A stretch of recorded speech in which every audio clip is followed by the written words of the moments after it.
तरह से खुलेआम गोली चला के, अगर आप लॉ एंड ऑर्डर मेंटेन करना चाहते तो आप पैरों की तरफ भी गोली चला सकते थे। लेकिन आजकल कुछ अधिकारी सरकार को खुश करने के लिए सीने पे गोली चलाते हैं, सर पे गोली चलाते हैं, और ये ज्यादातर मामलों में देखा गया। तो उन पीड़ितों का दर्द सुनने के लिए, क्योंकि सुबह हमने पार्लियामेंट में जैसे सेशन स्टार्ट हुआ हमने इस विषय को उठाया, लेकिन स्पीकर साहब ने सदन स्थगित कर दिया। उनको परमिशन है, तो वो अपने अधिकारों का प्रयोग उन्होंने किया। हम अपने अधिकारों का प्रयोग करते हुए, मैं पीड़ित परिवार मिलने जाना चाहता था। मेरी वहाँ के अधिकारियों से बात हुई है।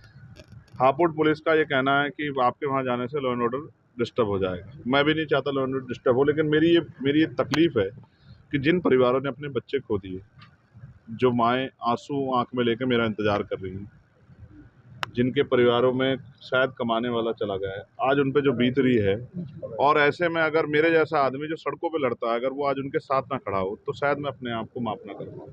इसलिए मैं वहाँ जाना चाहता था। मैंने वहाँ के DIG से, वहाँ कमिश्नर से बात की। उन्होंने मुझसे कहा कि यहाँ जो है मजिस्ट्रेट ने जो है निषेध कर दिया बाहरी व्यक्ति का आना। मैंने उनसे कहा कि मैं खुशी से नहीं आ रहा हूँ, आप वहाँ फिर इन्वेस्टिगेशन करें। पहली बात, जिन लोगों को गोली लगी है उनके परिवार के मुकदमे दर्ज होने चाहिए। उन्होंने मुझे विश्वास दिलाया कि हमने वहाँ टीम भेज दी, परिवार जो भी कहेगा उनकी बात सुनी जाएगी, रिकॉर्ड की जाएगी, उस आधार पर वहाँ मुकदमे दर्ज होंगे। दूसरा, निर्दोष लोगों पर कार्रवाई ना हो। तीसरा, इस पूरी घटना की मजिस्ट्रियल जांच के और शायद उन्होंने आदेश दिए, लेकिन मैंने इसकी CBI जांच की मांग की, वो भी सुप्रीम कोर्ट की निगरानी में। और चौथा और सबसे इम्पोर्टेंट, जो ऐसे अधिकारी हैं जो सिर्फ सरकार को खुश करने के लिए, इस तरह के ऐसे अधिकारियों पर कार्रवाई की जाए। उन्होंने मुझसे ये भी कहा है कि जैसे ही यहाँ के हालात सामान्य होंगे तो हम सबसे पहले आपको यहाँ बुलाएंगे, आप अपनी परमिशन डाल के रखो। लेकिन अभी हालात ऐसे नहीं।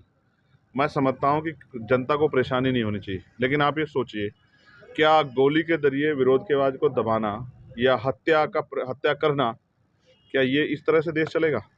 संविधान के आधार पर देश चलेगा। जब इस देश में संविधान के आधार पर देश चल भी रहा है और वर्शिप एक्ट 1991 के अकॉर्डिंग 15 अगस्त 1947 को जो संपत्ति या धार्मिक स्थान जिस शक्ति के आधार पे था, जिसके पास था, जिस स्थिति में था, उसी स्थिति में रहेगा। जब ये ऑर्डर है, उसके बाद हर मंदिर में, हर मस्जिद में मंदिर खोजने की जो प्रक्रिया चली है, ज्ञानवापी में, मथुरा में, अयोध्या के बाद एक ट्रेंड बन गया है।